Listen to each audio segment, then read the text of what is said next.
आमचे मुख्यमंत्री आमचे शिक्षण मंत्री आमचे आमचे शिक्षण अधिकारी शिक्षण मंत्री आमचे शिक्षण अधिकारी आमचे मुख्यमंत्री आमचे शिक्षण मंत्री आमचे शिक्षण अधिकारी आमचे आयुक्त या भ्रष्टाचारी सरकारचा करायचा काय? या झोपलेल्या सरकारचा करायचा काय? या झोपलेल्या सरकारचा करायचा काय?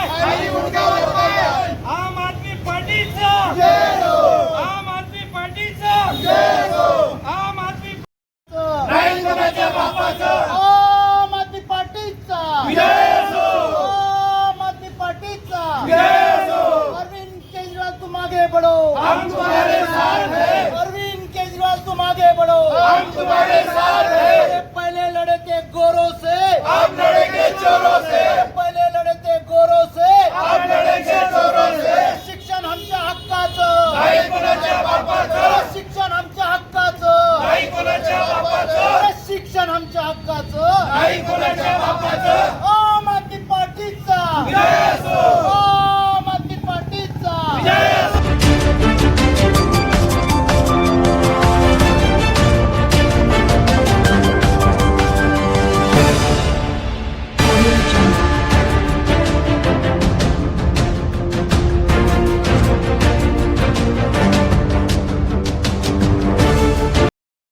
आमचे शिक्षण मंत्री आमचे शिक्षण मंत्री आमचे शिक्षण अधिकारी आमचे आयुक्त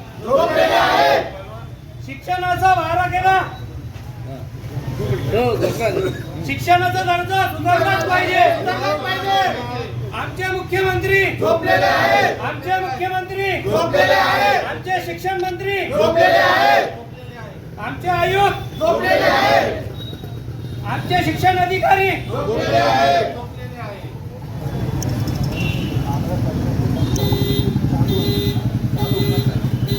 महानगरपालिकेने बंद केलेले शाळा आमचे मुख्यमंत्री आमचे शिक्षण मंत्री आमचे शिक्षण अधिकारी आमचे आयुक्त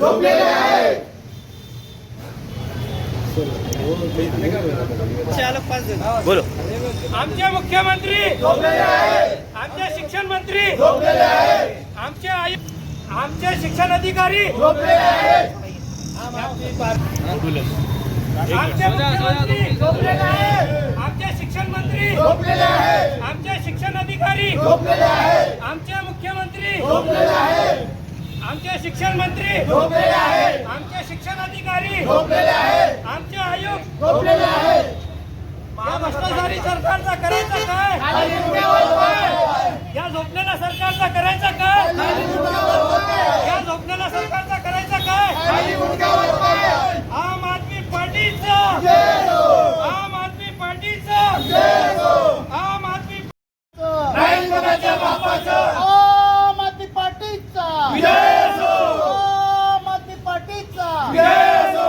अरविंद केजरीवाल तुम आगे बढ़ो, हम तुम्हारे साथ हैं। अरविंद केजरीवाल तुम आगे बढ़ो, हम तुम्हारे साथ हैं। पहले लड़े थे गोरों से, आप लड़ेंगे चोरों से। पहले लड़े थे गोरों से, आप लड़ेंगे चोरों से। शिक्षण आमच्या हक्काचं, नाही कोणाच्या बापाचं शिक्षण आमच्या हक्काचं, नाही कोणाच्या बापाचं शिक्षण आमच्या हक्काचं, नाही कोणाच्या बापाचं आम आदमी पार्टीचा विजय असो आम आदमी पार्टीचा विजय असो। आज आम आदमी पार्टीचा हा आंदोलन पूर्ण महाराष्ट्रभर आहे।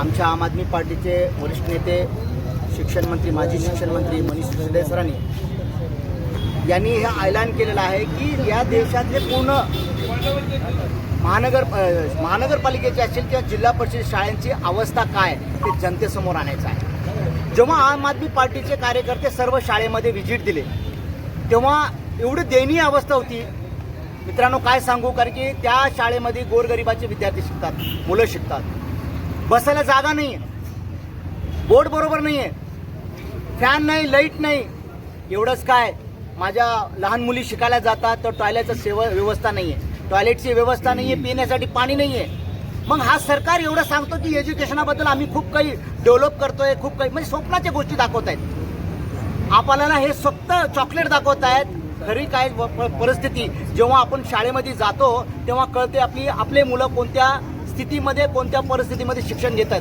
मग अशा शिक्षणाने आपले पोरं काय बनणार आहे? तो बनतील का? कलेक्टर कोणी बनतील?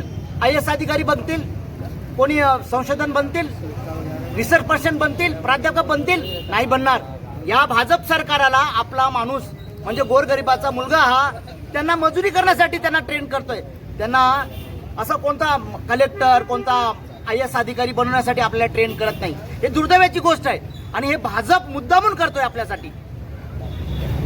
आणखी काय विचारायचं आहे? या छत्रपती संभाजीनगरचे आयुक्त साहेबांनी खरंच अरविंद केजरीवालाचा जे मॉडेल, दिल्ली मॉडेल आहे शिक्षणासंदर्भात, त्यांनी जाऊन व्हिजिट दिल्यानंतर त्यांनाही असं वाटलं की कुठेतरी आपला दिल्लीचा मॉडेल आपण औरंगाबाद, छत्रपती संभाजीनगर या ठिकाणी केलं पाहिजे. त्याच्यामुळे 4-5 शाळांनी त्यांनी असं डेव्हलप करण्याचा प्रयत्न करत आहेत. पण रेशो तेवढा मोठा नाही आहे. महानगरपालिकेची शाळा जवळपास 40-50 शाळा आहेत. त्या धर्तीवर 5-6 शाळा त्यांनी CBSE पॅटर्नवरती केलेले आहेत आणि बाकीचे विद्यार्थ्यांची खूप दयनीय अवस्था आहे. मग मला हे म्हणायचं आहे सरांना की पूर्ण वार्डामध्ये असेल, विभागाप्रमाणे असेल, त्यांनी CBSE शाळा किंवा दर्जेदार शाळा काढल्या पाहिजेत. गोरगरिबाचे पोरं चांगले शिक्षण घेतले पाहिजे, उच्च शिक्षित झाले पाहिजेत, अशी आमची इच्छा आहे. आणि जर ते केले नाहीत तर हेच प्रश्न घेऊन आम्ही जनतेला जाऊ. जनतेला सध्याच्या कंडिशनला जनतेला अवेअरनेस करणं, जनजागृती करणं खूप गरजेचं आहे. यांना सांगून काय जैसी वय तसंच आहे. आपण किती सांगायचं त्यांनी ऐकायचं, परत आपण सांगायचं त्यांनी ऐकायचं, होत काय नाही. त्याच्यामुळे हा प्रश्न घेऊन आम्ही जनतेत जाणार आहोत. आपलं नाव? माझं नाव वैजनाथ राठोड आहे. मी राज्याचा सचिव आहे. जय हिंद. मैं सैयद सलाउद्दीन नहरी, आम आदमी पार्टी शहर अध्यक्ष, छत्रपति संभाजीनगर औरंगाबाद। आज ये जो झोपो आंदोलन हमारे तरफ से किया गया है, ये पूरे महाराष्ट्र में एक ही टाइम और एक ही दिन रखा गया है आम आदमी पार्टी की तरफ से। ये जो है महाराष्ट्र के जो सरकारी स्कूल है, इनकी इतनी दैनंदिन अवस्था हो गई है कि अगर आप वहाँ देखेंगे, हमने इसमें फोटोकॉपी लगाई हुई है आयुक्त साहब के इनके वास्ते, कि बच्चों को पीने का पानी नहीं, कचरा और शराब पीने वालों के लिए शाम में जो तो ये स्कूल अड्डे बन गए हुए हैं, लोगों की पार्किंग, उसके अलावा जानवर फिर रहे वहाँ, और जो है तो सब खस्ता हालत की बिल्डिंग है। अभी हाल ही की राजस्थान में जो बच्चों के आंख पे बिल्डिंग गिरी और 7 बच्चे उसके अंदर मृत्युमुखी हो गए, तो उसकी वजह से ये जो कार्यक्रम है ये आम आदमी पार्टी ने महाराष्ट्र में चलाई हुई है।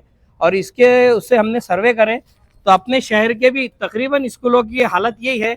तो हम चाहते हैं कि जल्द से जल्द इन स्कूलों का सर्वे कराया जाए और इनको नई इमारतें बनाकर सब सुविधा के साथ में, ये शिक्षण जो है तो ये हर भारतीय का अधिकार है।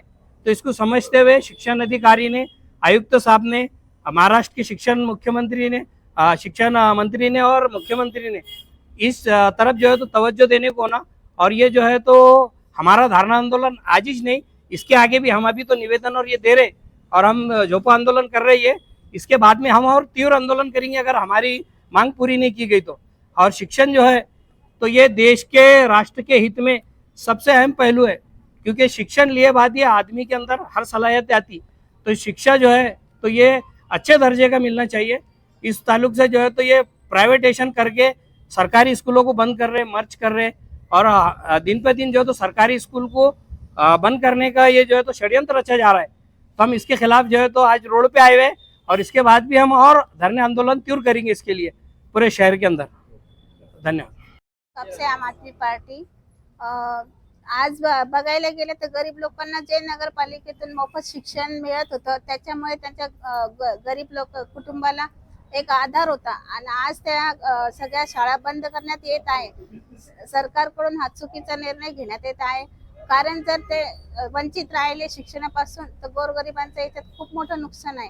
त्यासाठी आम्ही हे आंदोलन करत आहोत की कसंही करून ह्या नगरपालिकेच्या शाळा बंद झाल्या नाही पाहिजे, आणि ज्या बंद झालेल्या आहेत त्या परत चालू कराव्यात आणि गरीब लोकांना त्याच्यातून शिक्षण देण्यात यावं, सुविधा पुरवण्यात यावा, यासाठी आम्ही आंदोलन करत आहोत आणि करणार आहोत।